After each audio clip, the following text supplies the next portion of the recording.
1884年8月至1885年6月，台灣北部同澎湖之間爆發嘅台澎戰役，又稱西仔版，係清法戰役期間法國遠東艦隊同清軍之間嘅一系列戰役，包括基隆戰役、淡水戰役、澎湖戰役同葉梨山戰役等。起因於法國希望借得基隆回抗議為建立提供燃料，進而封鎖中國東南海，威脅各大沿海城市，同時藉此佔領台灣，爭取與清廷和談嘅有利條件。今次為大家回顧一下各場戰役嘅經過，並分析其影響。基隆戰役1884年基隆戰役係清法戰爭期間，法軍意圖控制基隆呢個煤礦資源豐富，而且戰略位置重要嘅港口，以進一步封鎖台灣，牽制清朝嘅海上勢力。1884年8月5日清晨，法軍由東京灣艦隊司令李士啤斯率領3艘戰艦對基隆港一帶進行炮擊，目標係東海岸嘅防禦炮台，由側擊火力強大嘅艦艇摧毀守軍炮台，並引發彈藥庫大火。法軍派遣約200名陸戰隊隊員響二沙灣登陸，隨後展開攻擊，但清軍喺姜鴻勝等將領率領下，利用地形回擊嘅防守策略成功，令法軍損失約60人。之後，法軍喺1884年8月底再次炮擊基隆，並試圖登陸，但遭遇清軍激烈反抗，至未能成功佔領基隆。首先喺8月29日，法軍東京灣艦隊同中國艦隊合併為遠東艦隊，由孤拔擔任司令，率領5艘戰艦再度進攻基隆。8月30至31日，法軍展開猛烈炮轟，清軍劉銘傳則徵召民權北上撤回，並封鎖淡水河河口，打算阻止法軍船艦駛入河岸。此時守軍仲可以抵擋到法軍艦隻嘅攻勢，但基隆外海嘅威脅依然未解除。到咗1885年3月，法軍喺雨季過後重新發起攻勢，以強大嘅炮火支援同兵力優勢向東側山區挺進，佔領戰略要地，被迫使清軍撤退。呢個時候，法軍喺基隆獲得一定嘅控制權，但係嚴峻嘅地形同惡劣嘅氣候，以及清軍同埋地方民兵頑強嘅抵抗，讓法軍付出咗巨大嘅代價，未能完全佔領整個台灣北部。基隆戰役嘅影響主要表現喺軍事同埋公共行政層面。軍事上，呢場戰役展現咗近代海軍炮火同陸軍協同作戰嘅典範。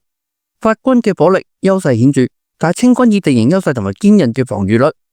牽制住法軍，令基隆人嘅堅毅同勇敢成為傳奇。公共政策層面上邊，呢場戰役促使清政府重新審視台灣嘅戰略地位，並加強防衛同治理，促成咗台灣後來升格為省級行政區，令軍事同民政上嘅資源更為充裕。淡水之役1884年淡水之役又稱滬美之役，係法軍攻擊台灣北部淡水嘅重要戰鬥。法軍喺10月2日施行攻擊行動，目標係佔領淡水炮台，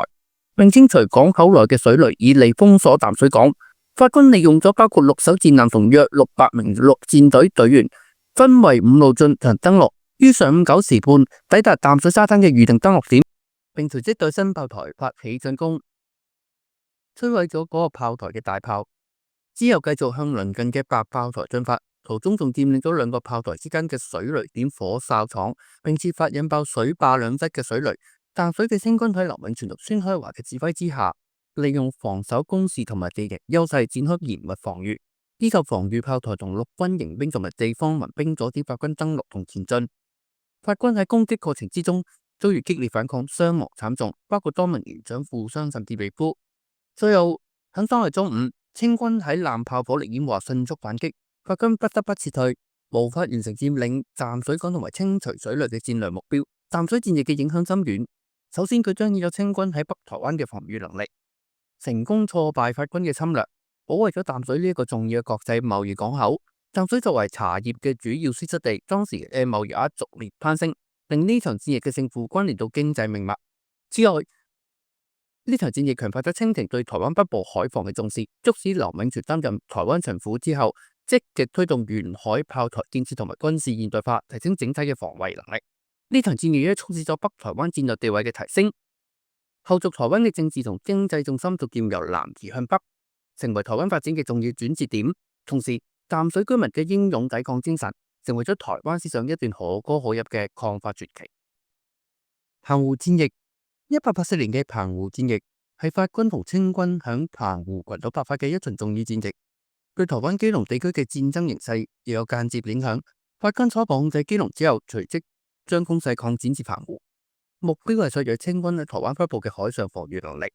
並鞏固佢哋喺東南沿海嘅戰略地位。呢場戰役發生喺1884年8月至1885年6月之間。法軍遠東艦隊喺澎湖集結兵力，展開對清軍控制嘅炮台同港口嘅猛烈攻擊。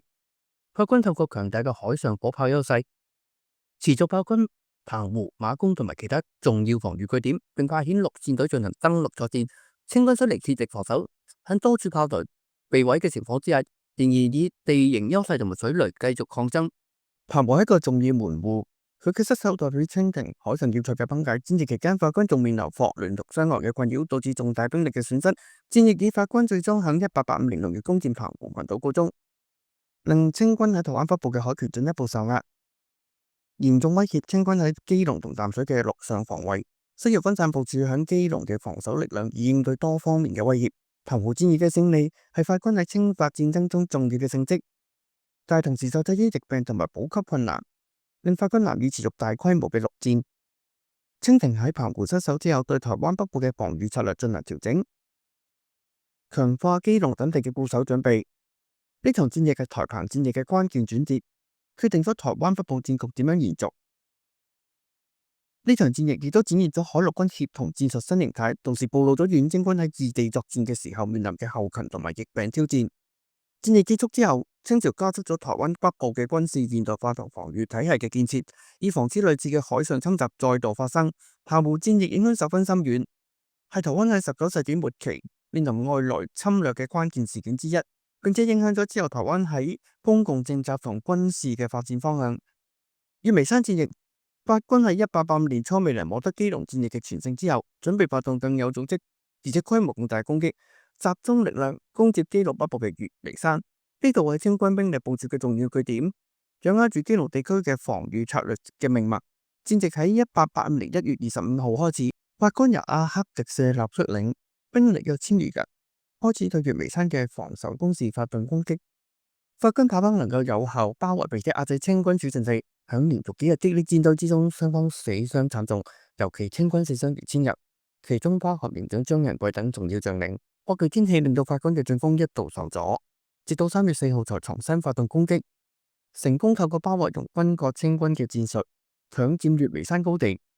儘管清軍喺黃思正同曹志忠嘅指揮下發動反擊，法軍仍然能夠穩住防線，取得月眉山嘅控制權。然而，取得月眉山後嘅法軍未能完全突破基隆其他防禦點，尤其受制喺暖暖地區義勇軍嘅頑強抵抗，令法軍未能成功渡過基隆河。後續嘅作戰因為補給問題同天氣惡劣而陷入困境，最終法軍喺3月9號喺戰事膠着之下，決定轉向澎湖作戰。月眉山戰役嘅影響深刻，呢場激戰唔單止展現出清軍嘅堅韌，能更有效咁組織起防禦體系，而且強化地方民兵嘅動員能力，凸顯台灣北部喺戰略上嘅重要性。法軍雖然取得月眉山，但未能完全掌握基隆港，令封鎖整個台灣北部海岸嘅計劃失敗。此外，呢場戰役嘅高昂傷亡代價，亦凸顯出法軍喺台灣戰場面臨嘅挑戰，令其未能迅速結束戰事。對清朝而言，呢場戰役促使佢強化咗北台灣嘅防衛部署，推動咗軍事嘅現代化。台澎戰役深刻影響咗清廷對台灣戰略地位嘅認識。周成1885年台灣正式建省，強化咗對台灣治理同防衛。之外，法國短暫佔領澎湖同封鎖台灣沿海，對台灣北部及澎湖地區嘅軍事佈局同埋經濟產生咗短期衝擊。